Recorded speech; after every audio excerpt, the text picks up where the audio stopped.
akan menjelaskan corak kehidupan masa praksara. Pada awalnya, corak hidup manusia zaman praksara dengan cara nomaden atau berpindah-pindah. Kemudian mereka mengalami perubahan dari nomaden ke semi-nomaden.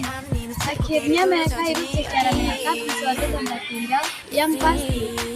Untuk memenuhi kebutuhan hidupnya, masyarakat praksara menggunakan beberapa jenis peralatan mulai dari yang terbuat dari batu hingga logam. Oleh karena itu, masyarakat praksara telah menciptakan alat untuk mempertahankan keautonoman.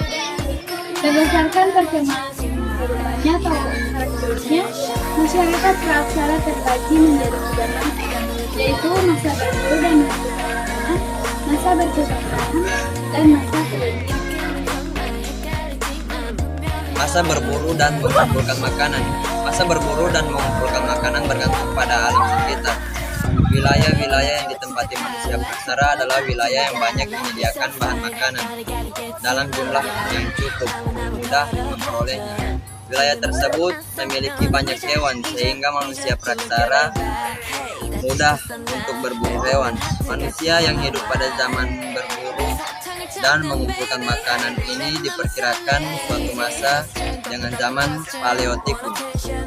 Masa bercocok tanam. Dengan bercocok tanam dirasakan persediaan makanan akan tercukupi sepanjang tahun tanpa harus membuka ladang lagi. Selain bercocok tanam juga mereka mengembangkan hewan untuk ternak untuk diternak.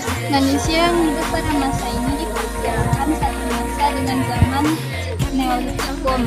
Secara geografis, pada zaman ini sangat menggantungkan iklim dan cuaca alam. Hal ini sangat dibutuhkan untuk bercocok tanam. Hasil dari panen juga sangat dipengaruhi oleh kondisi kebutuhan tanah yang digunakan. Masa kehidupan perundagian. Pada masa ini diperkirakan satu zaman dengan masa perunggu. Pada zaman ini, peradaban manusia sudah mencapai tingkat yang tinggi. Hal ini ditandai munculnya sekelompok orang yang memiliki keahlian tertentu dalam pembuatan gerabah, pembuatan perhiasan serta pembuatan perahu. Yang paling menonjol adalah pembuatan bahan dari logam. Dengan munculnya masa perundagian, maka secara umum berakhirlah masa praksara di Indonesia, walaupun dalam kenyataannya ada beberapa daerah di pedalaman yang masih berada di zaman batu. Kegiatan berladang mulai berganti ke persawahan.